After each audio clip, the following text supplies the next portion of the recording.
Movie की शुरुआत में हम मैकी और अर्ल को देखते हैं। ये दोनों रिपेयरिंग मैन का काम करते हैं और आज सिएरा नेवाडा की पहाड़ियों में टूटे हुए वायर को रिपेयर करने आए हुए हैं। वायर को फिक्स करने के बाद वो दोनों ट्रक में बैठकर यहाँ से निकल जाते हैं। तभी रास्ते में इनकी नजर एक लड़की पर पड़ती है। उसके बारे में जानने के लिए ये दोनों उसके पास जाते हैं। वो लड़की अपना नाम रोंडा बताती है, जो अपने जियोलॉजी सेमेस्टर के लिए यहाँ पर आई है। वो इन दोनों को पहचान जाती है कि ये मैकी और अर्ल हैं, क्योंकि उसने टाउन में मैकी और अर्ल के बारे में लोगों से सुना था। रोंडा पूछते कि यहाँ आसपास कोई ड्रिलिंग या ब्लास्टिंग का काम चल रहा है क्या। इस पर मैकी और अर्ल कहते हैं कि ऐसा तो कुछ भी नहीं है। इसके बाद रोंडा कहती है कि मुझे यहाँ पर कुछ अजीब तरह की वाइब्रेशंस मिल रही हैं, जो आज से पहले कभी नहीं देखी गई। लेकिन दोनों उसकी बात को इग्नोर करके यहाँ से निकल जाते हैं। कुछ देर बाद दोनों टाउन में वॉल्टर चैंग के स्टोर पर पहुंच जाते हैं। यहाँ मेलविन नाम की लड़की को भी देखते हैं, जो कि बहुत ही ज्यादा शरारती है। यहाँ स्टोर में मिस्टर बर्ट और उनकी वाइफ हैदर को भी देखते हैं, जो यहाँ पर कुछ ग्रोसरी के डेमो के लिए आए हैं। तभी अचानक से यहाँ की पुरानी फ्रिज वाइब्रेट करने लगती है। वॉल्टर मैकी और अर्ल से रिपेयर करने के लिए कहता है, लेकिन वो फ्रिज को रिपेयर नहीं करते।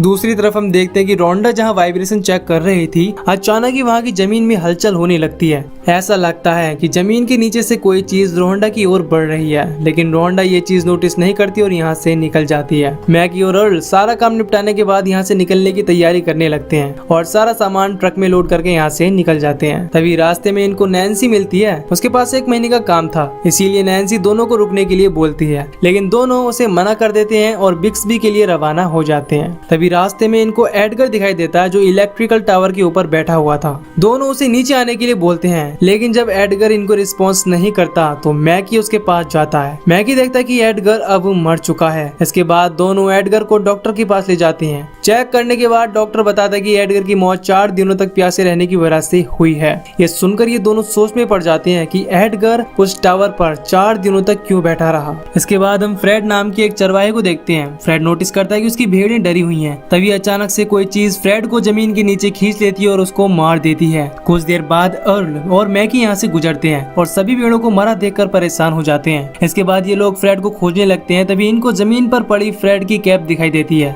मैकी जैसे ही टोपी उठाता है तो उसके नीचे फ्रेड का कटा हुआ सर मिलता है। ये देखकर दोनों यहाँ से भाग जाते हैं। रास्ते में इनको 2 कंस्ट्रक्शन वर्कर मिलते हैं। अर्ल इनको वार्न करता है कि यहाँ कोई साइको किलर घूम रहा है, जो लोगों का सर काट रहा है, लेकिन वर्कर उसकी बात को सीरियसली नहीं लेते और अपना काम करने लग जाते हैं। तभी अचानक से इनकी मशीन नीचे किसी चीज में फंस जाती है और खून निकलने लगता है। वो चीज जब भागती है तो वर्कर के पैर में वायर फंस जाती है। दूसरा वर्कर उसको बचाने के लिए उसके पीछे जाता है, लेकिन वो चीज इन दोनों को ही मार डालती है। अब अर्ल और मैकी भागते हुए वॉल्टर के स्टोर पर जाते हैं। मैकी पुलिस के पास कॉल करने की कोशिश करता है, लेकिन ये फोन डेड होता है। इसके बाद दोनों पुलिस बुलाने टाउन की तरफ जाते हैं, लेकिन आगे जाने पर रोड ब्लॉक होता है। तभी इनकी नजर ब्लड लगे हुए हेलमेट पर पड़ती है। दोनों समझ जाते हैं कि कंस्ट्रक्शन वर्कर को भी किसी ने मार दिया है। दोनों अपने ट्रक को पीछे करके भागने की कोशिश करते हैं, लेकिन अचानक इनका ट्रक फंस जाता है। काफी कोशिश के बाद मैकी ट्रक को वहाँ से निकाल पाता है और वापस स्टोर पर चला आता है। इसके बाद ये दोनों देखते हैं कि ट्रक के पीछे सांप के जैसा दिखाई देने वाला एक मॉन्स्टर फंसा हुआ है और इसकी वजह से उनका ट्रक फंसा था। इसके बाद हम डॉक्टर जिम और उसकी वाइफ मेगन को देखते हैं। जब दोनों लोग बात कर रहे होते हैं तभी अचानक से इनका जनरेटर बंद हो जाता है। अब जिम चेक करने जाता है तो पाता है कि जनरेटर जमीन के अंदर चली गई है। ये देखकर दोनों काफी हैरान हो जाते हैं। तभी अचानक से वहाँ एक ब्लास्ट होता है, जिससे दोनों डर जाते हैं और अपनी कार की तरफ भागते हैं। तभी कोई चीज जिम को जमीन के अंदर खींचने लगती है और मेगन उसे बचाने की काफी कोशिश करती है। तभी जमीन के नीचे से एक मॉन्स्टर आता है, जिसके बाद मेगन अपनी जान बचाने के लिए कार में छुप जाती है, लेकिन वो मॉन्स्टर मेगन को कार समेत ही जमीन में खींच लेता है और मार देता है। दूसरी तरफ मैकी और सभी लोग अब यहाँ पर फंस चुके हैं, क्योंकि इनकी गाड़ी अब खराब हो चुकी थी, जिससे हेल्प लेने के लिए अब टाउन भी नहीं जा सकते थे। लेकिन तभी इनको वॉल्टर के घोड़ों के बारे में याद आता है। इसके बाद दोनों कुछ हथियार के साथ हेल्प खोजने निकल जाते हैं। दोनों डॉक्टर जिम के ठिकाने पर पहुंचते हैं और नोटिस करते हैं कि जिम की कार गायब है। तभी इनकी नजर जमीन में धसी कार पर पड़ती है। दोनों समझ जाते हैं कि यहाँ पहुंचने में देर हो चुकी है। अब दोनों यहाँ से भागना शुरू करते हैं। तभी अचानक से रास्ते में एक मॉन्स्टर आकर घोड़े को जमीन के अंदर खींचने लगता है। जब मैगी उस पर गोलियां चलाता है तो वो नीचे चला जाता है। तभी अचानक से इनके नीचे से एक बहुत ही बड़ा मॉन्स्टर बाहर आता है, जिसे देखकर इन दोनों की हालत खराब हो जाती है। अब जान बचाने के लिए दोनों पूरी रफ्तार से से भागते हैं। मॉन्स्टर भी अपनी पूरी स्पीड के साथ इनका पीछा करने लगता है। तभी इनके सामने कंक्रीट की एक नहर आती है। दोनों इसे पार करने की कोशिश करते हैं लेकिन पार नहीं कर पाते। अब जैसे ही वो मॉन्स्टर फुल स्पीड के साथ दीवार से टकराता है तो उसकी मौत हो जाती है। मॉन्स्टर को मरा हुआ देख अर्ल और मैगी काफी खुश हो जाते हैं। इनका पीछा करते हुए रोंडा भी यहाँ पर पहुंच जाती है और इतने बड़े मॉन्स्टर को देखकर काफी हैरान हो जाती है। वो कहती है कि ये चीज इस सेंचुरी की सबसे बड़ी डिस्कवरी हो सकती है। इसके बाद वो अपनी प्रीवियस रीडिंग की कुछ टेस्ट दिखाती है और कहती है कि अकेला नहीं था बल्कि इसके जैसे ही 3 और मॉन्स्टर इस एरिया में घूम रहे हैं। ये सुन दोनों बहुत घबरा जाती हैं और रोंडा के ट्रक की तरफ जाने लगते हैं। रोंडा नोटिस करती है कि वाइब्रेशंस की रीडिंग अचानक से बढ़ने लगी है। तीनों जल्दी से भागकर एक पत्थर पर चढ़ जाते हैं। मॉन्स्टर भी यहाँ पहुंच जाता है लेकिन वो ऊपर नहीं चढ़ पाता और यहीं आसपास घूमने लगता है। तीनों यहाँ पर अब फंस चुके थे क्योंकि वो मॉन्स्टर वाइब्रेशन को डिटेक्ट करके आसानी से इनका पीछा कर सकता था और मार सकता था। अब इनके पास कोई और रास्ता नहीं था, इसीलिए तीनों यहीं पर रात बिताने का डिसाइड करते हैं। सुबह होने पर तीनों ट्रक के पास पहुंचने के लिए प्लान बनाते हैं। रोंडा को वहाँ पर बड़े बड़े डंडे दिखाई देते हैं। इसके बाद तीनों डंडे की मदद से आगे की चट्टान पर जंप करते हुए रोंडा के ट्रक के पास पहुंच जाते हैं। मॉन्स्टर भी उनके ऊपर अटैक करना शुरू कर देता है लेकिन तीनों किसी तरह यहाँ से भागने में कामयाब हो जाते हैं। तीनों अब वॉल्टर के स्टोर पर पहुंच जाते हैं। अर्ल और मैकी मॉन्स्टर्स के बारे में सभी लोगों से बताने लगता है। सभी लोग समझ जाते हैं कि अब वो एक बहुत बड़ी मुसीबत में फंस चुके हैं। सभी मिलकर यहाँ से निकलने का रास्ता खोजने लगते हैं। रोंडा बताती है कि वो मॉन्स्टर केवल हल्की जमीन में ही मूव कर सकती हैं, इसीलिए हम लोग माउंटेन के रास्ते से जाएंगे। सभी को ये आइडिया पसंद आता है क्योंकि वो मॉन्स्टर चट्टानों को डिग नहीं कर सकते थे। अब मेलविन जब बाहर खेल रहा होता है तो एक मॉन्स्टर उस पर अटैक कर देता है। सभी लोग उसकी आवाज को सुनकर बाहर आते हैं और देखते हैं कि मेलविन पोल पर चढ़ा है। तभी अचानक से वो मॉन्स्टर इनके सामने आ जाता है। इतने बड़े मॉन्स्टर को देखकर सबकी हालत खराब हो जाती है। सभी अपनी जान बचाने के लिए भागकर स्टोर के अंदर चले जाते हैं लेकिन इन सभी खतरों से अनजान मिंडी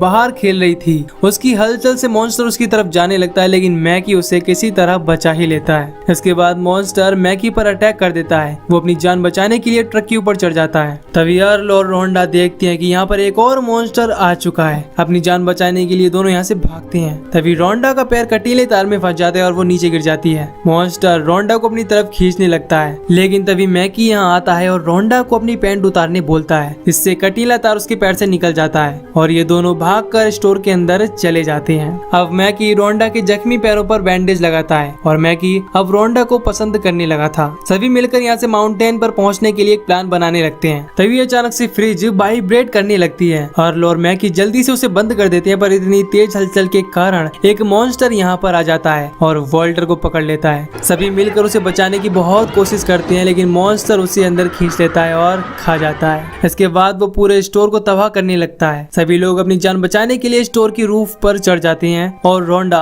पानी की टंकी के ऊपर चढ़ जाती है। इसके कुछ देर बाद बर्ट और हैदर भी यहाँ आ जाते हैं जो साइको किलर के बारे में पता लगाने बाहर गए थे। तभी हैदर दूरबीन से देखते हैं कि सभी लोग स्टोर के ऊपर चढ़े हुए हैं। ये देखकर दोनों को बहुत अजीब लगता है। इसके बाद बर्ट रेडियो पर अर्ल और मैकी से कांटेक्ट करने की कोशिश करता है। तभी हैदर पुलिस मशीन को ऑन कर देती है जिसकी हलचल से मॉन्स्टर उनकी ओर बढ़ने लगता है। मैकी बर्ट से रूफ पर चले जाने के लिए कहता है और कहता है कि उसके बेसमेंट की तरफ एक बहुत बड़ा मॉन्स्टर आ रहा है जो लोगों को मार रहा है। तभी वो मॉन्स्टर इनके बेसमेंट की दीवार को तोड़कर अंदर आने की कोशिश करने लगता है। ये देख दोनों उस मॉन्स्टर के ऊपर गोलियां बरसाने लगते हैं। तभी यह मॉन्स्टर अपने टेंटिकल से बर्ड के पैर को पकड़कर अपनी ओर खींचने लगता है लेकिन हैदर फायरिंग करके उसे बीच से काट देती है। अब दोनों मिलकर उस पर बुरी तरह से फायरिंग करने लगती हैं और कुछ ही देर में उस मॉन्स्टर को वहीं पर ढेर कर देते हैं। इसके बाद ये दोनों भी अपनी रूफ पर चढ़ जाते हैं। इधर मॉन्स्टर के मरने की खबर से सभी लोग काफी खुश हो जाते हैं लेकिन खतरा अभी भी टला नहीं था क्योंकि अभी भी 2 मॉन्स्टर घूम रहे थे। कुछ देर बाद वो मॉन्स्टर बिल्डिंग की फाउंडेशन को तोड़ने लगता है। सभी लोग काफी हैरान होते हैं। तभी नेस्टर जिस ट्रेलर पर खड़ा होता है वहाँ पर एक और मॉन्स्टर आ जाता है और ट्रेलर को पलट देता है जिससे नेस्टर नीचे गिर जाता है और अगले ही पल वो मॉन्स्टर उसे जमीन के अंदर खींच कर ले जाता है।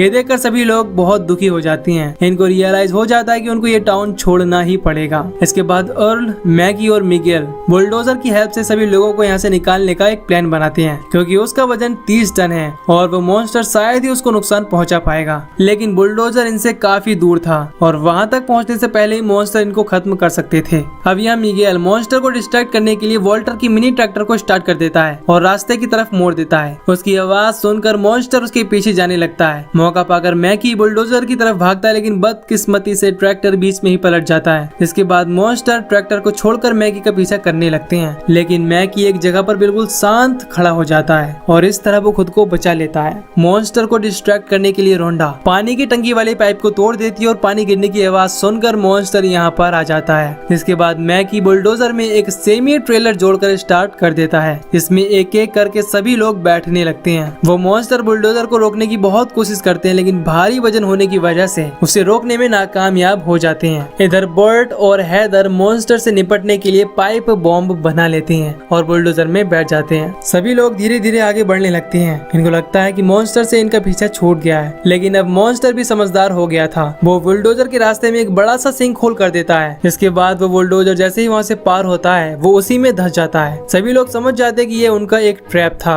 अब बर्ट मॉन्स्टर को यहाँ से भगाने के लिए अपने पाइप बॉम्ब से ब्लास्ट करता है, जिसकी आवाज से वो मॉन्स्टर कुछ दूर भाग जाते हैं, क्योंकि बहुत ज्यादा सेंसिटिव होने की वजह से उनको तेज आवाज पसंद नहीं थी। तभी इनको वहाँ से कुछ ही दूरी पर पत्थर दिखाई देते हैं। सभी लोग वहाँ तक पहुँचने का प्लान बनाते हैं। इसके बाद बर्ट फिर से एक पाइप बम को ब्लास्ट करता है और मॉन्स्टर जैसे ही दूर चले जाते हैं सभी लोग एक साथ पत्थर पर भागते हैं और मॉन्स्टर के अटैक से पहले ही पत्थर पर चढ़ जाते हैं। लेकिन अब दोनों मॉन्स्टर इनको घेर लेते हैं। सभी लोग इस पत्थर पर फंस जाते हैं। तभी अर्ल को एक आइडिया आता है। वो बर्ट के एक पाइप बम को रस्सी से बांधता है और उसे मॉन्स्टर के सामने फेंक देता है। उसकी हलचल से मॉन्स्टर उसे खा जाता है, जिसके बाद ब्लास्ट होने से वो मॉन्स्टर फटकर मारा जाता है। अर्ल के इस आइडिया से सभी लोग काफी इम्प्रेस हो जाते हैं। इनको लगता है कि इस आइडिया से वो दूसरे मॉन्स्टर को भी मार सकते हैं और फिर ये लोग ऐसा ही करते हैं और एक पाइप बम को दूसरे मॉन्स्टर के पास फेंकते हैं। लेकिन इस बार बिल्कुल उल्टा होता है। मॉन्स्टर उस बॉम्ब को उनकी तरफ ही फेंक देता है। सभी लोग वहाँ से भागते हैं, लेकिन बदकिस्मती से वो बॉम्ब रखे हुए बाकी बॉम्बों के ऊपर गिर जाता है और सभी बॉम्ब ब्लास्ट हो जाते हैं। इसके बाद अर्ल, मैकी और रोंडा फिर से पत्थर की तरफ भागते हैं, लेकिन तभी वो मॉन्स्टर उनका पीछा करने लगता है। इसीलिए तीनों बिल्कुल शांत हो जाते हैं। इसके बाद मॉन्स्टर भी नीचे चला जाता है। मैकी समझ जाता है कि मॉन्स्टर इनके साथ गेम खेल रहा है और वहीं पर छुपा हुआ है। किस्मत से एक बॉम्ब अभी भी मैकी के पास होता है। कुछ देर सोचने के बाद मैकी एक प्लान बनाता है, जिसके बाद तीनों डेड एंड की तरफ भागने लगते हैं और डेड एंड पर जाकर रुक जाते हैं। मॉन्स्टर इनका पीछा करता है, जिसके बाद मैकी बॉम्ब को मॉन्स्टर के पीछे फेंक देता है। उसकी आवाज से मॉन्स्टर और भी तेजी से इनकी तरफ आता है। इसके बाद तीनों वहाँ से साइड हो जाते हैं और मॉन्स्टर डेड एंड को पार करके नीचे खाई में गिर जाता है। इससे उसकी भी मौत हो जाती है। मैकी के इस आइडिया की वजह से अब सभी लोग सेफ थे।